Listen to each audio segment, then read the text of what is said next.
दोस्तों, गौतम बुद्ध अपने जीवन काल में अपने प्रवचनों से मानव जीवन में क्रांति लाई थी। और हम जानते भी हैं कि गौतम बुद्ध की बातों में जीवन जीने की कला की चाबी छुपी हुई है। उनके जीवन में घटित हुई घटनाओं से बहुत कुछ सीखने को मिलता है। ऐसे ही एक घटना के बारे में आज मैं आपको बताऊंगा। गौतम बुद्ध के समय में एक सवाल उनसे अक्सर पूछा जाता था कि ईश्वर है या नहीं, और हर बार बुद्ध एक अलग जवाब देते थे। ईश्वर के बारे में पूछा गया यह सवाल आज भी पहेली है, और बुद्ध के समय में भी पहेली ही था। लोगों ने यह सवाल कई बार बुद्ध से पूछा, लेकिन बुद्ध कभी भी इसका सही जवाब नहीं दिए। एक बार की बात है, एक ज्ञानी पंडित गौतम बुद्ध का प्रवचन सुनने आया करता था, और वह पंडित उनकी बातों से सहमत भी था। वह मानता था कि गौतम बुद्ध एक ज्ञानी पुरुष हैं। एक बार बुद्ध ध्यान की मुद्रा में बैठे हुए थे, और वह व्यक्ति उनके पास गया और उनसे पूछा कि बुद्ध, कृपया आप मुझे बताएं कि ईश्वर है या नहीं। मेरी आपसे प्रार्थना है कि आप मेरे सवाल का मुझे सही जवाब दें। बुद्ध के बारे में यह कहा जाता है कि वह कभी भी किसी भी प्रश्न का सीधा जवाब नहीं देते थे। उनके हर जवाब में रहस्य भरा होता था। ज्ञानी पंडित ने कहा कि मुझे ईश्वर के बारे में आपसे जानना है, ईश्वर है या नहीं। बुद्ध उसकी बात सुनकर मुस्कुराए और फिर पंडित से बोले, ठीक है। गौतम बुद्ध ने कहा कि मैं तुम्हारे सवाल का जवाब जरूर दूंगा, लेकिन उससे पहले मेरे कुछ प्रश्नों का जवाब आप मुझे दे दो। पंडित ने कहा, मैं बिल्कुल आपके प्रश्नों का जवाब दूंगा। आप कृपया प्रश्न पूछे। बुद्ध ने कहा कि क्या तुम सूर्य को मानते हो? पंडित ने बुद्ध की तरफ देखा और कहा कि यह किस प्रकार का प्रश्न है? मैं छोटा बच्चा हूँ, आप जो मुझसे बच्चों वाला प्रश्न पूछ रहे हैं। सूर्य तो साक्षात प्रकट होता है और पूरी दुनिया को रोशनी देता है। धरती पर रहने वाले हर जीव को सूर्य से ऊर्जा प्राप्त होती है। सूर्य को तो हम रोज ही देखते हैं। बुद्ध ने उनसे कहा कि ईश्वर के होने के बारे में प्रश्न कहाँ से आया, क्योंकि जिस प्रकार सूर्य हमारे सामने है उसके होने का कोई प्रश्न नहीं होता। तब ईश्वर के लिए यह सवाल क्यों उठा, ईश्वर को मानने की क्या आवश्यकता है? इसका मतलब तो यह हुआ कि आपके मन में कहीं न कहीं ईश्वर के प्रति संदेह है, क्योंकि ईश्वर सूर्य की तरह आपके सामने नहीं है।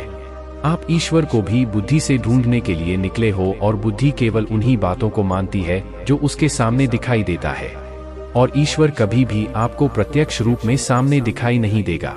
अगर दिख जाए तो वह ईश्वर नहीं होगा। गौतम बुद्ध ने कहा कि तुम ईश्वर को मानते हो या नहीं, असल में यह प्रश्न ही गलत है, और गलत प्रश्न का सही उत्तर कैसे दिया जा सकता है?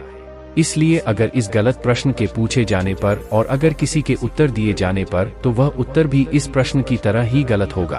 पंडित बुद्ध की बात सुनकर थोड़ा भ्रमित सा हो गया। उसने कहा कि बुद्ध, आप किस तरह की बातें कर रहे हैं? मुझे कुछ समझ नहीं आ रहा है। बुद्ध ने कहा, अगर मैं तुम्हें सीधे शब्दों में बताऊं तो इसका मतलब यह है कि ईश्वर को माना नहीं बल्कि जाना जा सकता है। अगर तुम मुझसे यह प्रश्न करते कि मैं ईश्वर को जानना चाहता हूं, तो मैं तुम्हारी मदद कर सकता था, और जिस दिन तुम ईश्वर को जान जाओगे उस ईश्वर की व्याख्या तुम सीधे कभी नहीं कर पाओगे। लेकिन लोगों को ईश्वर के दर्शनों का स्वाद चखने में मदद जरूर कर सकते हो। तुम कभी अपना अनुभव किसी को दे नहीं सकते हो, लेकिन किसी को अनुभव कराने में सहायता जरूर कर सकते हो। दोस्तों, आपने बुद्ध के जीवन की कितनी कहानियां किससे सुने होंगे। वहां आपने देखा होगा कि बुद्ध ने कभी भी ईश्वर के बारे में स्पष्ट नहीं कहा, और इसकी वजह से कई बार बुद्ध के ऊपर उंगलियां भी उठी। लोगों ने यहां तक कहा कि बुद्ध कुछ भी नहीं जानते, क्योंकि बुद्ध इस तरह के प्रश्नों का ठीक से उत्तर कभी नहीं देते थे।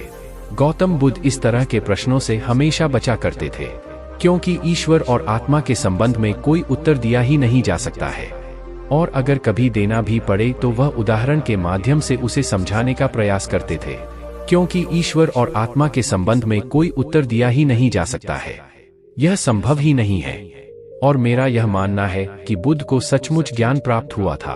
वह उस ईश्वर का अनुभव कर चुके थे, और कोई भी व्यक्ति जो इस अनुभव को प्राप्त कर चुका हो वह कभी भी ईश्वर के बारे में या ज्ञान के बारे में सीधा सीधा कभी नहीं बताता। वह आपके प्रश्न को बीच में ही लटका देता है, क्योंकि वह चाहता है कि आप उसका स्वाद खुद चखें। गौतम बुद्ध ने कभी वह गलती नहीं की जो आज के कुछ धर्मगुरु कर रहे हैं। कहने का मतलब है कि जितने भी ज्ञानी पुरुषों ने ईश्वर के बारे में स्पष्टीकरण किया, उनके अनुयायियों ने उनके धर्म गुरुओं द्वारा ईश्वर के बारे में कही हुई बातों को मान लिया और अपने अलग अलग समुदाय बना लिए। फिर क्या हुआ, आप यह देख ही रहे हैं। उन गुरुओं द्वारा दी गई प्रामाणिकता के आधार पर आज वह सभी समुदाय एक दूसरे के दुश्मन बने हुए घूम रहे हैं और हथियारों के दम पर यह प्रमाणित करना चाहते हैं कि मेरा गुरु सही है, मेरा ईश्वर सही है। वह लोग यह कहते हैं कि तुम अपनी ईश्वर को छोड़ो और हमारे ईश्वर को मानो, क्योंकि हमारा ईश्वर सत्य है। अगर कोई व्यक्ति ईश्वर की सीधी व्याख्या कर देगा तो अज्ञानियों की भीड़ उसकी बातों को मान लेगी। वह भी ईश्वर का अनुभव कभी नहीं करेगी। वह भीड़ तो केवल आपकी कही गई बातों के आधार पर किताबें लिख देगी और हाथ में तलवार लेकर चल पड़ेगी कि हम अपने समुदाय को बढ़ाएंगे, अपने धर्म को बढ़ाएंगे, प्रचार प्रसार करेंगे। शायद बुद्ध इस बात को जानते थे, इसीलिए उन्होंने कई बार ईश्वर के वजूद को भी नकारा। इनकार इसलिए किया कि आपकी प्यास और गहरी हो सके, आप उसको जानने के लिए उतावले हो जाए। अगर बुद्ध ईश्वर के बारे में सीधे सीधे कह दे तो भीड़ आसानी से उनकी बात मान जाएगी। और ऐसे ही हमने धरती पर ना जाने कितने ही ईश्वर और भगवान को जन्म दे दिया है। ऐसा लगता है कि ईश्वर ने मनुष्य को नहीं बनाया बल्कि मनुष्य ने ईश्वर को जन्म दिया है। तो दोस्तों, गौतम बुद्ध की कहानी से हमें क्या शिक्षा मिलती है कि भगवान को मानना नहीं बल्कि जानना चाहिए और उसका अनुभव लेना चाहिए। ईश्वर को जानने के लिए सिर्फ एक ही रास्ता है और वह है ध्यान। ध्यान में जितनी गहराई से जाओगे उतना ही तुम्हारा ईश्वर के प्रति अनुभव होता चला जाएगा और तुम्हारे सभी प्रश्नों के उत्तर भी तुम्हें मिल जाएंगे।